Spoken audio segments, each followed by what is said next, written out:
You're listening to the Pre-Hospital Care podcast on the Medics Academy Network. Welcome back to the podcast. In this episode, we're going to kick off a 3-part series on drug addiction and people that are addicted to drugs. So the reason I wanted to do this is because some of the figures around drug addiction, just in the UK alone, said to cost £36 billion on the nation's public spending every year. This isn't just the what would be the classic cocaine, ecstasy, heroin or methamphetamines. This is everyday drugs such as alcohol and indeed tobacco. But it has such a burden on the healthcare system, and it's prevailing. So it's up and down the country. I've just spent the last 4 months in Canada, and they have a real issue there as well with drug addiction and people who are addicted to drugs. So what I wanted to do is really do this 3-part series whereby we talk to different people from across the spectrum around drug addiction. So the first episode we're going to air is actually a rehash from the Restore podcast. So I did about 50 episodes on the Restore podcast, gave it up in March of this year because of just an overwhelming burden of work. But I'm going to rehash a couple of the conversations from there, because one in particular from a drug rehabilitation specialist was absolutely fascinating, by a guy called Mark Dempster. So this episode is going to be a rehash of that episode from Mark. And he had lived experience with drug addiction, but now counsels others, including A-list celebrities, around getting off drugs. But then we're going to also speak to a psychologist on drug addiction and get their perspective. And then we're also going to speak to a paramedic practice leader, so a paramedic specialist, on their perspective on drug addiction and people who are addicted to drugs. Just from the endemic use of drugs in various different areas, and how we can look at it differently, how we can treat these people differently, and how we can potentially refer them differently as well. But this first episode is going to be from Mark Dempster. Mark was a fantastic guest on the Restore podcast. So he was a drug addiction specialist, like I said, with lived experience. So in this conversation, we look at the 5 stages of addiction. Look at common cognitive pitfalls. We look at sort of defining the UK stats as well. We look to see how people become addicted, so habit versus addiction. We look at the adage of dual diagnosis, and then we look at how we break the cycle as well. So different types of therapy, including CBT, DBT and ACT. I really do hope you enjoy this trilogy of interviews. They won't be sequential, so they'll be interspersed within other interviews as well. But there will be these 3 interviews which addresses drug addiction across the spectrum. Okay, please enjoy. I had addiction to various drugs throughout the time, including alcohol, and then eventually I got clean, and then I went to college and I trained as a therapist, and I'd done lots of different qualifications. So I stopped the addictions that I had, then went to rehab, came out of rehab, trained and continued to train, and then along the way wrote a couple of books. So I wrote a biography and I wrote a self-help book, and now work as a Harley Street specialist in addiction. Wow, so you've really walked the walk, Mark, actually, from being addicted to substances to then coming through that experience. If you don't mind me asking, what substances or what addictions?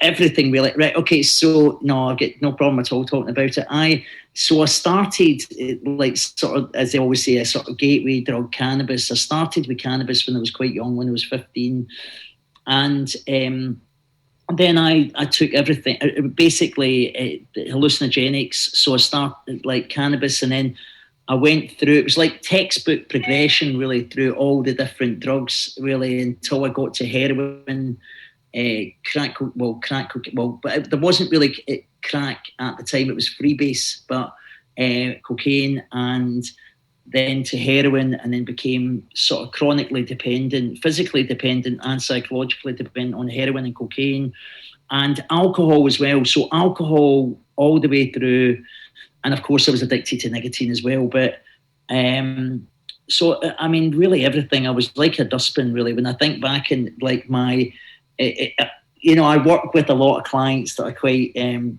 specific around, it's like cocaine, it's like sex addiction, cocaine addiction, and it's alcohol. They're quite manageable. They're high functioning addicts, really. They hold down businesses and they're chief execs, organizations working in finance or private equities or whatever it may be. And my addiction wasn't like that, but along the way, I made a lot of money through criminal behaviour to do with drugs, and all that money got spent on the addiction. Really, eventually. Yeah, indeed. Mark, I just like to, because you very much walked the walk and been through your own experiential journey through addiction. Could you just, I suppose, a really good place to start would be actually like the 5 stages of addiction, because putting this into context and front loading it with a few statistics, which I will do. It costs the NHS in excess of £36 billion a year, and the UK has been termed the addiction centre of Europe, or was the addiction centre of Europe before we came out of Europe. Yeah, so it's a real issue, not only sort of medically, but it affects everything from the psychosocial life to family life, to everybody's life. You don't need to be a healthcare professional for it to affect your life, but as in, dealing with addicts, it affects and you've got this organic story. Could you maybe walk us through the 5 stages of addiction?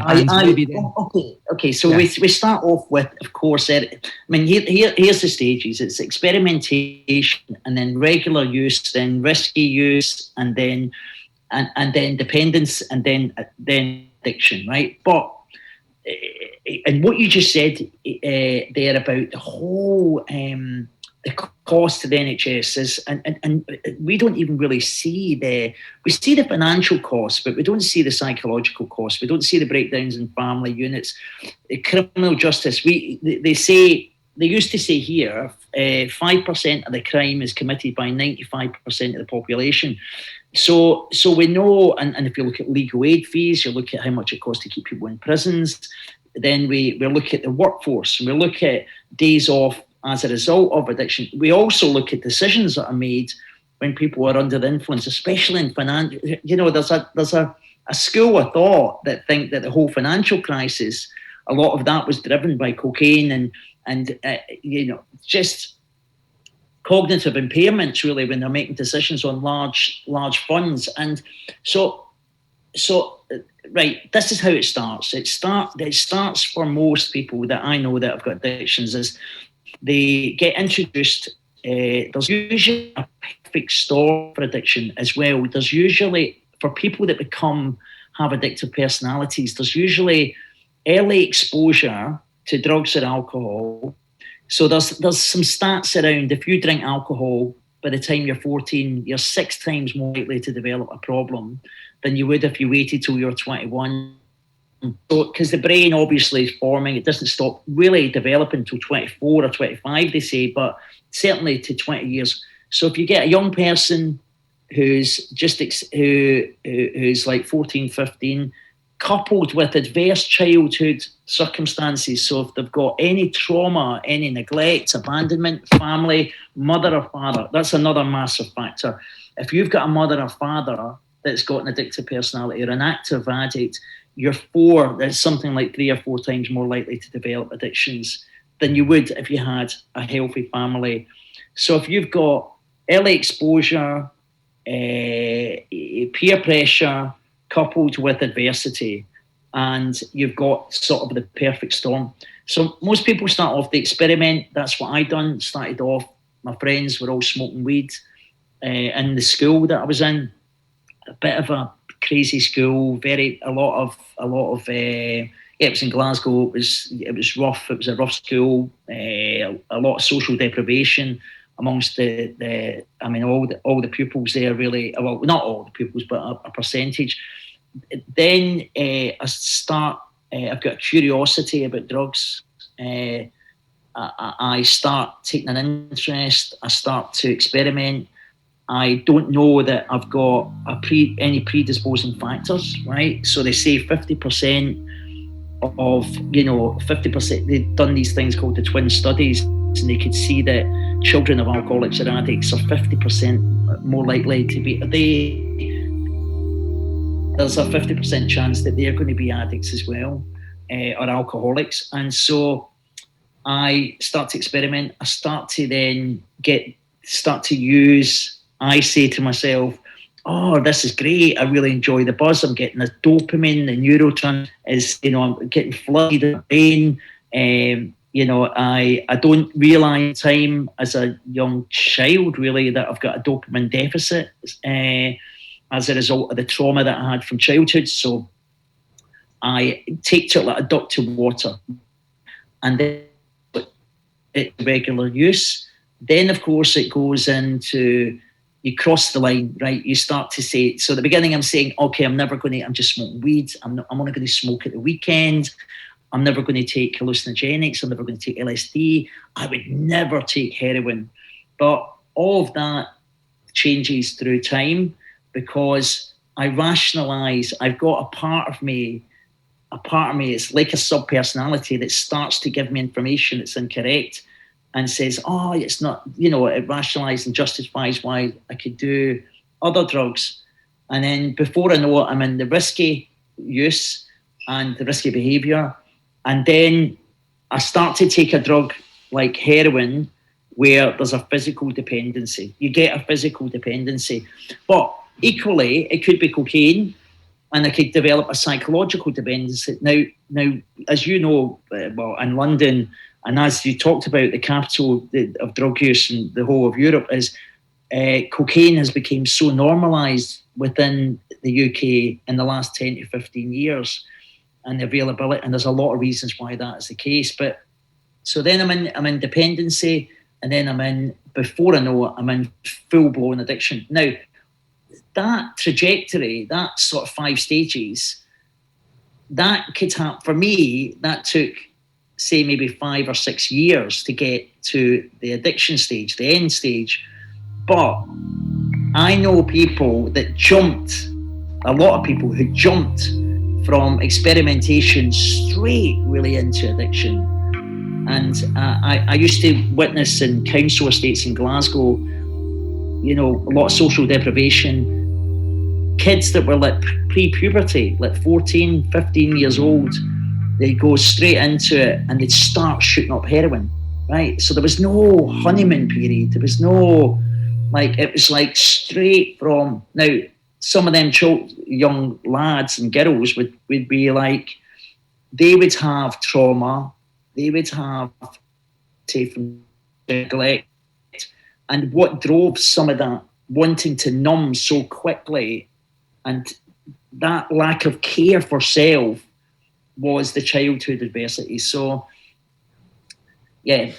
Yeah, what I'm getting from you there, Mark, is that, like you said, the social environment and or social deprivation really lends itself almost from a trifecta. So, like you said, you've got social deprivation, you've got potentially a modelling facet from a significant other, i.e., a parent, and or the coercion from the group. And like you said, I think the worst facet about it is that you can be unaware that actually these are prevailing influences at that time. You're not aware that actually there's a substantial risk from all those impinging on you. But like you said, how important is, because I'm familiar, having been a paramedic for 20 years and worked with in London and dealing with the effects of addiction, and then seeing people who slip back into addiction. How important is it for them to change their social environment? And the reason I'm asking this question is because people who return to their social environment and their friendship groups, see, in my mind and my anecdotal observations, is they slip back into their addiction. Is that true from your perspective? Absolutely. Look, they say in the 12-step fellowships, especially, they say, look, you've got to change your playgrounds, your playmates, and your playthings. And they also say, if you sit in a barber shop long enough, you'll get a haircut. If if I go and sit with the same people, now I've done this. I've personally done this in Glasgow. I was clean about 2 years, or it's maybe 2.5 years, and I went back to help some of my friends. I went to I never moved back to Glasgow, but I went to help them, and I found myself in a really tricky situation because I'd put myself into the lion's den again, and they were all like, now these guys have not changed. They're just exactly like they've always been. They're all involved in crime. They're all quite macho. They're all very much like don't show feelings, hard as nails sort of characters. I'm in there. I've been in a rehab. I've been going to these meetings. I've had therapy. I'm talking about my feelings all the time. And I go, not all the time, but I've became much more open and receptive to looking at myself, and I go back into this situation, and they're shooting up heroin in this flat. I'm trying to take them to a meeting, and I found myself almost compromised because I triggered off this codependent, because I felt, they don't like me. They don't like me anymore. They don't, I don't have the same kudos or respect that I had before because I'm not talking the same language, the same rhetoric, right? So I found myself, and they were like sitting there and they says, come on, have a drink. And I'm like, no, I don't drink anymore because I'm in recovery and I'm like training to be a therapist. And they were like, you're what? You're training to be a, and it was like, they were just, and I found myself slipping and I had to get out. I mean, basically, I had to get out. I had to just I says, listen, guys, I'm just going to, it was two brothers. And I just says, listen, guys, I'm going to shoot off. The whole thing that makes somebody I guess, determines success, whether somebody will stay and remain drug-free and alcohol-free and in recovery, is that they are changing as a person, right? The whole thing is, we always got to remember is the drugs or alcohol are only the symptom. Addiction, that's only that's the outward manifestation. That's the last thing that happens as I take the drink of the drug. But what goes on behind that and underneath the addiction is either trauma or distorted thinking a lot of the time, looking for validation, peer pressure. I mean, there's a whole set of circumstances, low self-esteem and oversensitivity. And that's the thing. So we have to change. When you get clean and sober, you have to change and you have to build up your self-esteem. You have to identify. It's like going up or down escalator. If I just stand still, I'm going down, right? If I keep walking up that escalator, I just carry on the path, That's fantastic, Mark. That's fantastic. To just, it lends itself to the adage that, you are the sum total of your 5 closest friends, because whether you like it or not, the community you choose to encompass yourself with or encircle yourself with does have influence on you. And that story you just told there is a fantastic example of that from a perspective of acceptance, really, because the group you hang around with, you want to be accepted by, and you're right, the normalization, they've got this normalization of deviance, and the more you go on with this group, the more you normalize deviance, and that occurs in everyone's life to a lesser or greater extent. The normalization of deviance. So you might start the car without your seatbelt on. Then you might think it's okay to check your text messages.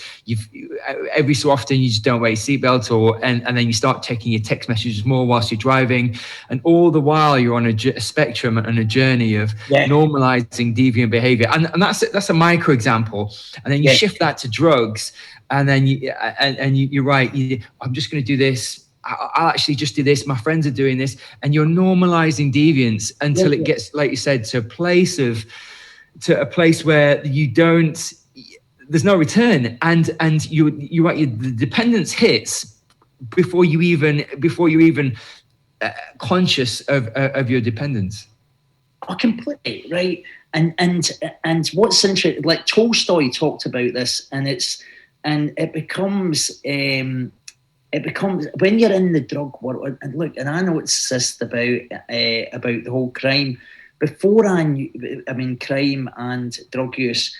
Now, obviously, you're already committing a crime when you're taking the drugs because it's illegal. But when you start selling drugs, and you start getting involved in importing drugs, say for example, which I was involved with, it's like before you know it, before I knew it, I was involved with a whole group of guys who were involved in really serious crime, really, in distribution. And at the beginning, I felt completely out my depth, right? Like, what am I doing here? Like, how have I found myself in this circumstance? Because they had all guns and shotguns, and then a year later, maybe even less, 6 months later, I was like talking the talk, and just like, because we adapt all the time, we adapt to the environment. So I became like my environment, So if I stop using drugs, I'm going to be influenced by that environment. So it's really important for me to seek out and find a new group of people, a new social group. And that's what often we do in 12-step groups, is we find a whole group of other people who are similar to us, who are like-minded, of addiction problems, but they're doing different.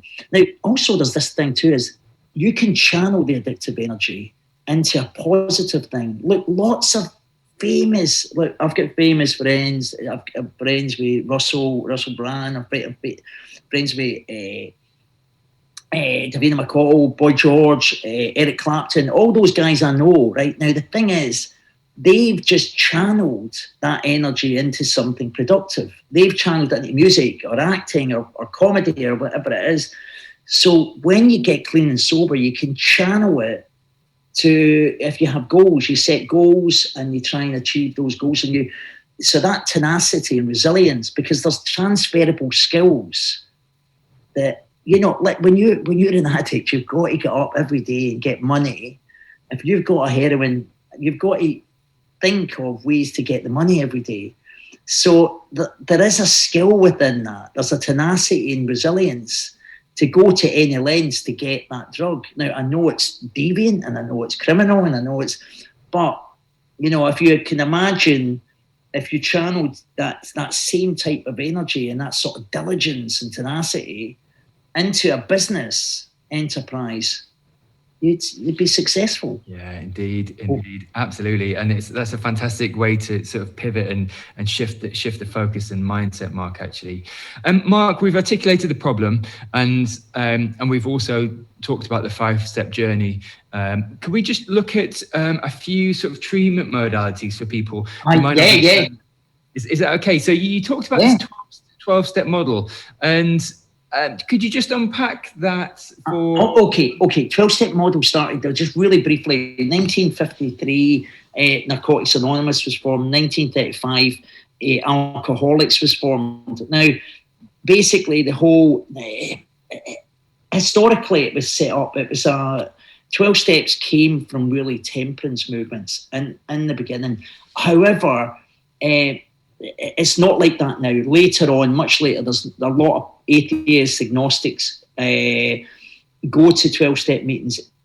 The 12 steps, the steps are basically, one, we admitted we were powerless over our addiction. Our life became unmanageable. 2, we came to believe a power greater than ourselves could restore us to sanity.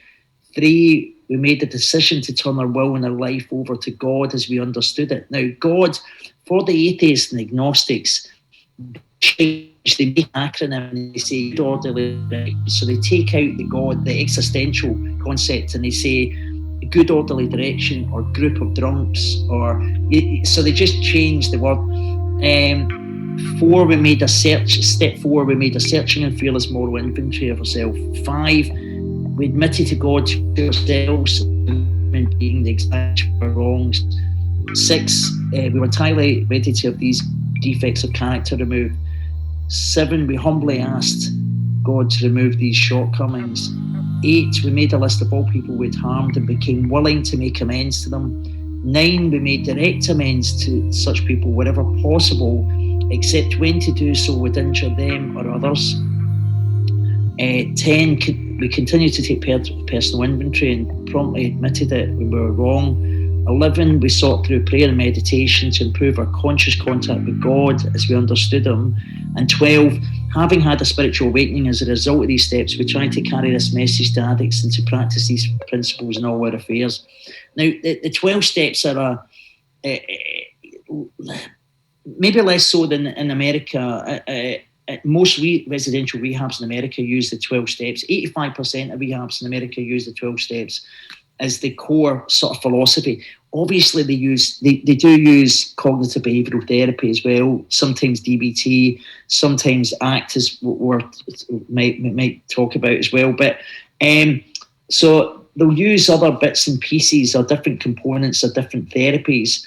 The 12 steps it's free, and there's lots of different 12-step groups. So for every type of addiction, you've got you've got meetings for that. So for drug addicts, you've got Narcotics Anonymous. For marijuana, you've got Marijuana Anonymous. For cocaine, you've got Cocaine Anonymous. For alcohol, you've got Alcoholics Anonymous. For codependents, you've got Codependents Anonymous. For sex addicts, you've got Sex Addicts Anonymous. For gamblers, you get. So there's a whole. And even now, that they've started to see that gaming is a real problem with young people and pornography as well, which is more Sex Addicts Anonymous. But they've got Gamers Anonymous in the UK only in the last few years.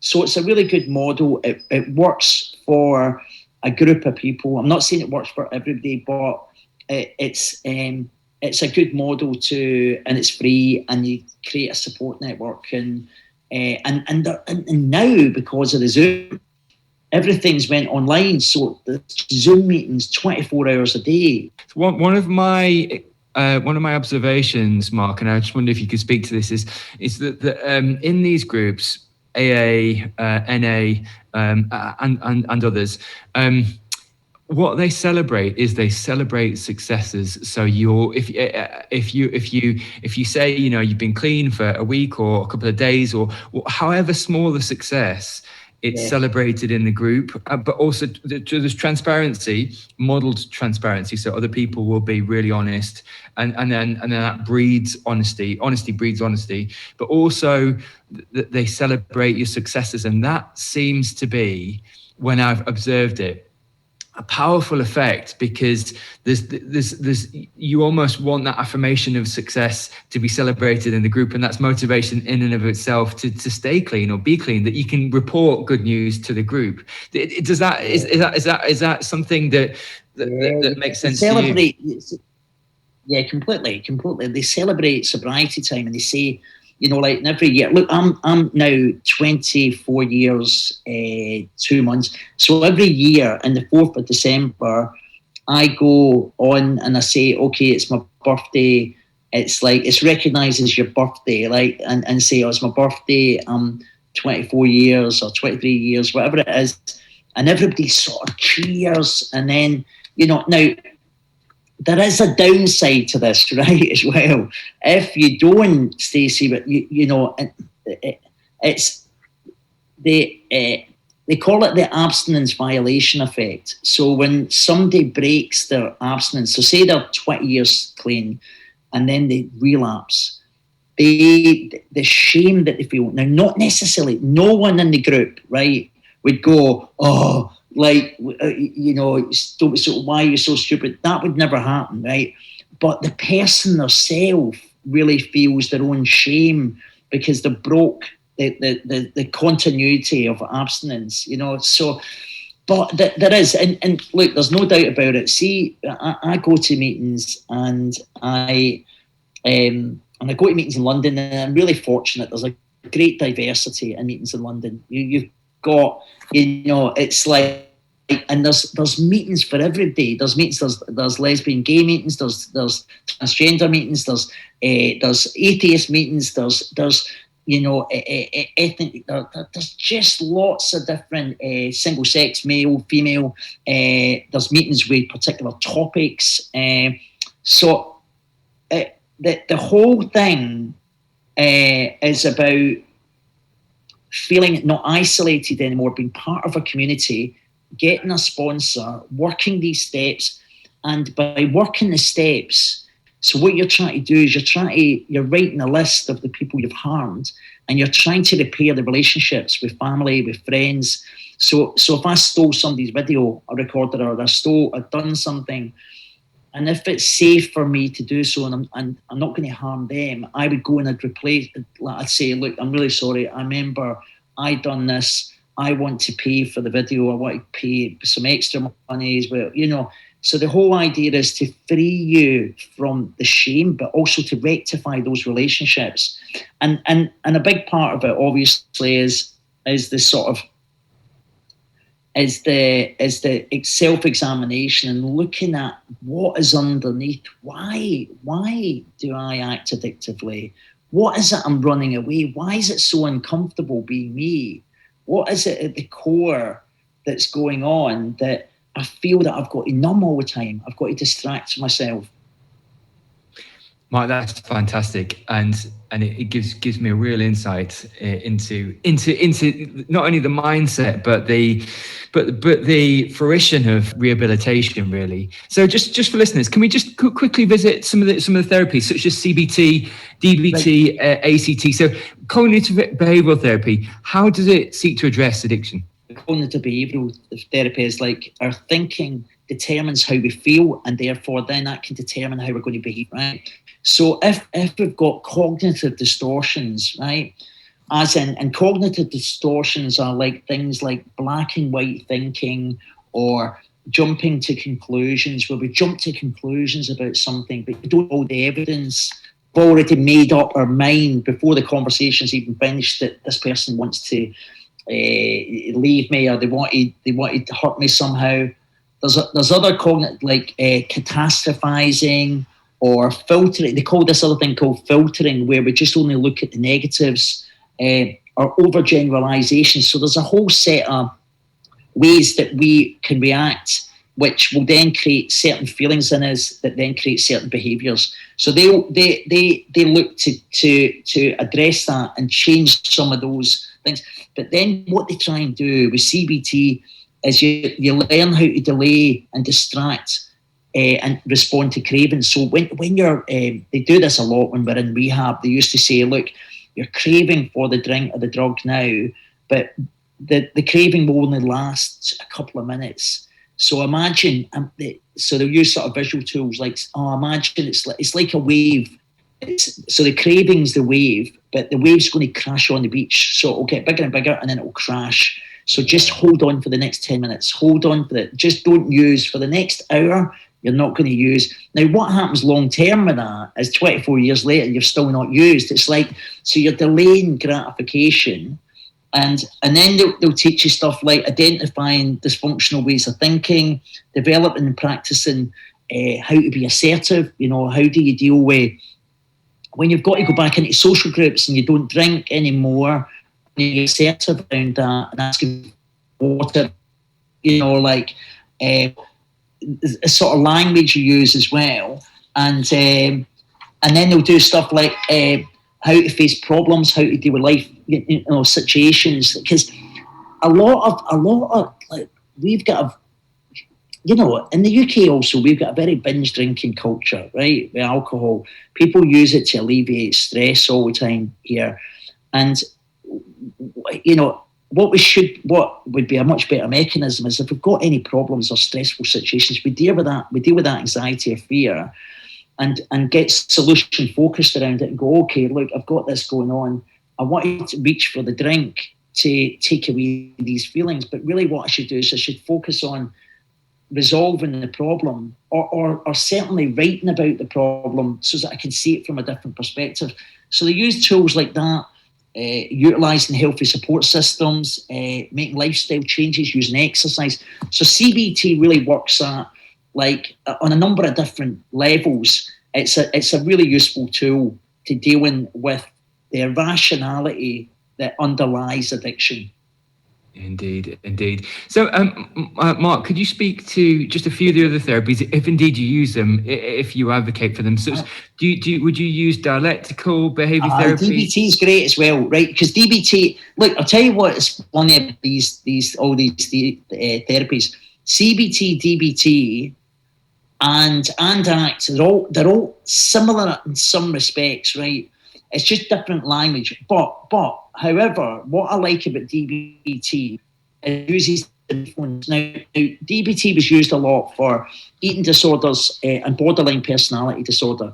A lot of, and it's not just women that have the eating disorders. Lots of men have eating disorders, and lots of men have borderline as well, personality disorder. So it was used as a therapy for that, and initially, but what they practice is how they use how you use DBT is how do I regulate my emotions? How do I, when I'm starting to feel stressed, or I'm starting to feel really frightened, or I'm feeling really angry, what tools am I going to implement to deal with that emotional state?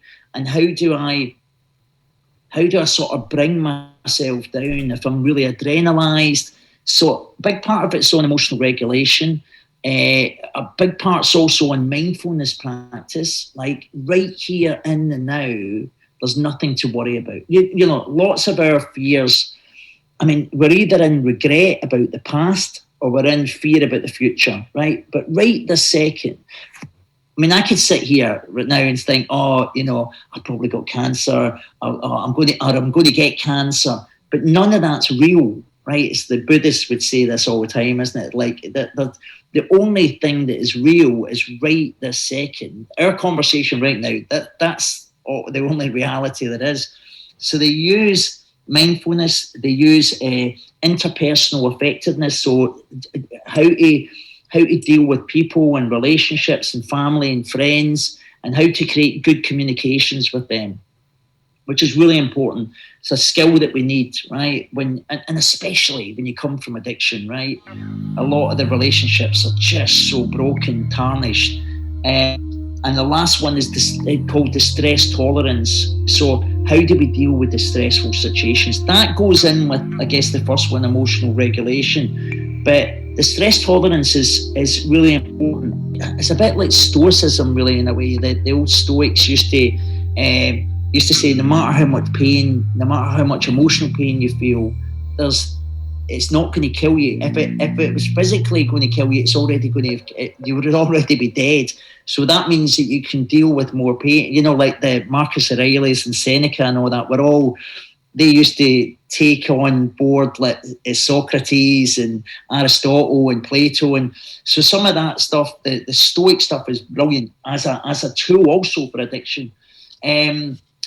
Yeah, so that's the DBT. I really recommend it. Did you want me to talk about ACT as well? Just acceptance and commitment therapy, actually, because I think that could be a powerful tool. You've probably got way more of an insight than I do. But yeah, if you could talk about acceptance and commitment therapy, that would be fantastic. The acceptance and commitment therapy I haven't used much myself, but what I do know about it, because I know that it's used a lot in the drug field and it has been used a lot. And what the central themes to it really are that, as opposed to like the if you think of DBT and you think of CBT, what the core principles of acceptance and commitment therapy is around cognitive diffusion, right? It's to try to detach from your inner experience by interacting or relating to them differently. So you're whenever you've got any cognitive distortions, you're trying to see it from a different perspective. They're just using sort of different terminology. The acceptance bit of it is a bit like the mindfulness part, right? Is the acceptance, allowing thoughts and feelings to arise without trying to change them, trying to change their form or frequency. So you're basically like, there is no good or bad, but think, well, it's Shakespeare as well, Hamlet. He said, he was like, what is it? There's nothing good or bad, but thinking makes it. It's mainly our judgment about the situation that creates whether it's bad or good. But if we can separate ourselves from the judgment and see, I think it was C.S. Lewis said, he said there's two goods. He said there was two goods. There's good when something's good, and there's complex. And complex goods as bad at the time. Now, this could be something like, you know, if you think of something like a breakup from a marriage, right? And at the start, I think, God, this is really bad. But actually, 6 months later or a year later, I think, thank God I'm out of that marriage. That was a crazy marriage that I was in. So I think it goes back, this goes back to acceptance. That's a very, like, a sort of spiritual principle, really, is that, okay, I feel this. This is what I feel. I'm not going to try and change it this now, but I'll let myself feel. I'm not going to change. They use obviously mindfulness as well. They also, one of the other principles is self-understanding, letting go of concrete and inflexible thoughts or ideas about oneself and moving to understanding oneself within the context of the situation. So that, I think that is about the limited beliefs. You know, when we do like shoulds and must, I must be like this or I should be this sort of inflexible stance. So we're open to change and we're open to see things from a different perspective. And one of the last principles is, well, two last ones is values, learning what is most important to oneself, family, service, etc. So getting a value system. Look, when you're in the addiction, when people are in addictions, and values are compromised all the time. So it's really important to find out what our value system is when we're clean and have a set of values and principles to live your life by. And then the last one is committed action, effort to empower behavioural change, continuing on. So I think the ACT is really useful.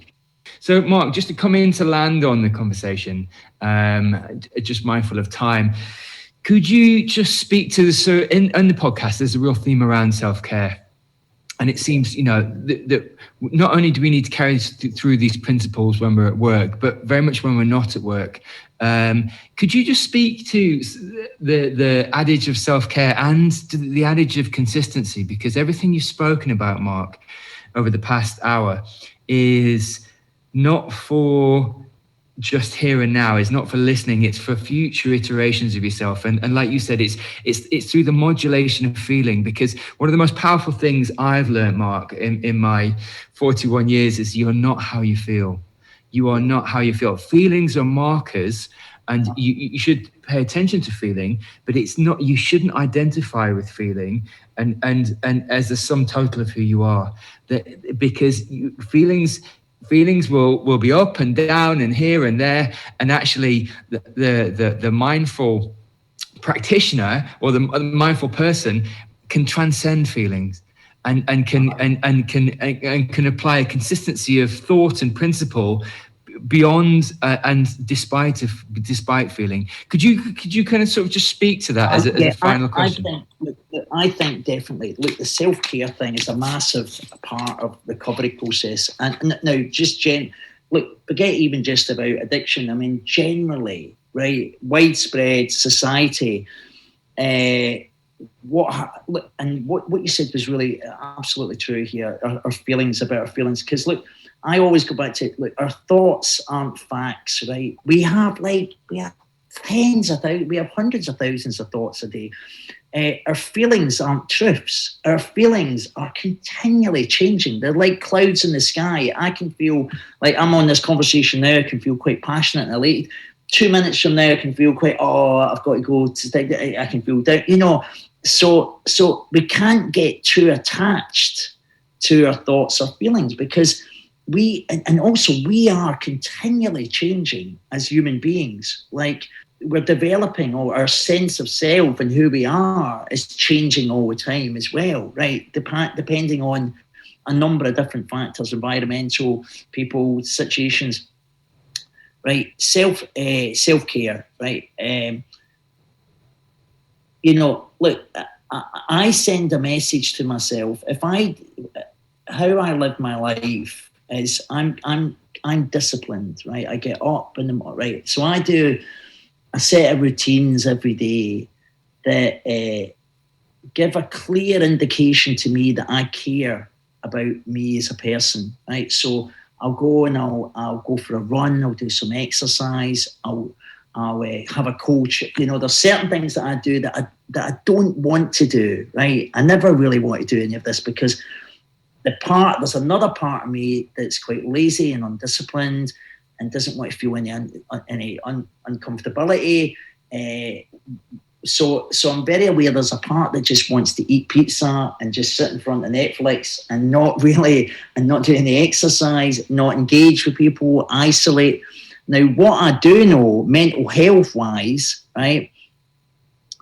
There's a certain set of actions that bring me closer to the man that I want to be, and there's a set of actions that will take me further away from it.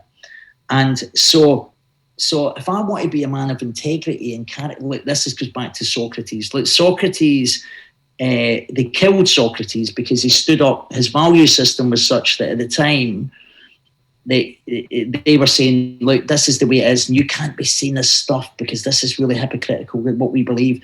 So they forced him to have a cup of hemlock. They says, look, this is the way it is. Either you denounce your value system or you drink this cup of hemlock. And as he put the cup of hemlock to his mouth, he says, I know I've had a good life, right? He was like old at that time for, he was something, I don't know, I think he was 55 or something. So he was old in terms of then Rome, but he said, but basically he said, well, I'm going to follow my value system. Now, how that relates to me is not that I'm going to drink a cup of hemlock, but is that the self-care thing, I know that it reinforces a message that I like myself and I care about myself. So if I eat certain foods, if I eat the right foods, I mean, it's not that I don't have treats, but I'm disciplined with myself, and I'm also very disciplined. So that's on a physical level. So I'll do actions on, because there's different parts. Obviously, there's my emotional well-being, there's my mental well-being, and there's there's emotional, mental, spiritual, and physical. So if I look after my physical well-being, then it's also so how do I look after my emotional well-being? Who do I surround myself with? What kind of people do I surround myself with that enhances, that nurtures my emotional well-being? And who are the people that I avoid? I avoid aggressive and loud people, right? Because they're vexations to the spirit. I don't need to be around people. What do I do for my sort of mental recovery, for my mental well-being? What I realise is that if I stagnate and I'm not learning, that's another way. So another way that I self-care is by finding things that I'm curious about, or hobbies or interests, or things that I want to learn. And when I do that, that's like self-care. And also, and if I, without believing in something existential, but if I do meditation, there's factual information about the power of meditation, where they see the effect on the brain and bear in mind our brain plasticities, our brain's changing. It can change continually. Like it's a 3 pound organ that there's so much can be, as in when you change certain neural pathways in the brain, what effect that has on the brain as a whole. So if I follow a sort of spiritual practice or a meditation practice, that has such a positive effect on me. We don't behave in a manner we suppress like our feelings, that we've got an ability to talk about what's going on for us to close friends or therapists or somebody that we can, and that we don't compromise. We don't basically compromise any of our value system. Try not to compromise our value system. So get into subjugate ourselves in any way and people please, and we do things that we don't want to do that's harmful to ourselves. So we've got to be, I think in life, we've got to be assertive. Try and practice not aggressive, not passive, but try and be assertive and create sort of robust boundaries. Yeah, that's fantastic, Mark. That's fantastic, because that's the dichotomy we're after. Whereas assertiveness, but not aggressiveness, not passivity, and it's always a dichotomous game, really, because, like you said, it's around getting a healthy mix of mindsets together, but also a healthy mix of people that can that can cause you to bring out the best in yourself. I just to your point, actually, I heard a fantastic interview with Michael Phelps, the multi-gold winning Olympian. And he was just saying, how do you treat your body? Do you treat it like a Ferrari, or do you treat it like an old banger? You know, what's your approach to yourself? And that notions towards the acceptance and self-care and self-love. You know, do you feed it properly do you treat it like a Ferrari? Do you feed it with salad and nutrients and vitamins, or do you abuse it or treat it, you know, with junk food and or drugs? And it, you know, he said the mindset really is that you have to shift into thinking you're a high performance vehicle, and what are you putting in? Because what you're putting in, you will get out, both physically, spiritually, and mentally. And my challenge, I thought, gosh, that's such an insightful comment, because if you can get up every morning and think, right, I'm going to treat my body and my mind like a Ferrari. What brings happiness or what brings contentment in life? And the 5 things were exercise. Always to be learning, right? So if you're exercising physically, exercising, learning for the brain, connection with others, right? The big one as well, connection. They done this thing called the Glasgow effect years ago. Why people in Glasgow were dying, mortality rates were really low, and they were saying it was because the men, especially among men in Glasgow, they were not connecting with other human beings. They were just isolating. So connecting with others. Altruism, right? So giving something as well, being kind. Now we know that releases a lot of serotonin. When we're giving, we're doing something charitable, we're doing something kind for someone else. That releases the serotonin. And the 5th one was curiosity about life. So to be curious about life, to have a zest for life, that, you know, to be grateful really, you know, and you know, whether it's doing a gratitude list in the morning and saying, like, really looking at, look, man, God, you know, I think I've got it, but I'm so fortunate, you know, I've got good health, I've had a great life, and just seeing, you know, the good things in life. So those 5 things, I think, if we're doing that, so definitely mind, body, you know, and that Ferrari, that's definitely the way to go, really, isn't it? Yeah, absolutely. I mean, absolutely. From an imagistic perspective, I think, you know, you just having that in your mind and sort of treating yourself as such. But absolutely everything you're saying, actually, Mark. It's been fantastic talking to you, mate. Just for listeners that have been with us for the conversation, how can people find you, Mark? Oh yeah, just go into if you want to see me as a therapist, I've got a website, and it's Mark Dempster Counselling, www.markdempstercounselling.com. And if you want to find any of the books that I've wrote, just put my name, Mark Dempster, and it's on Amazon, Nothing to Declare or The Ongoing Path. So you should find me no problem. On email, my email's mark@markdempstercounselling.com as well. You're listening to the Pre-Hospital Care podcast on the Medics Academy Network.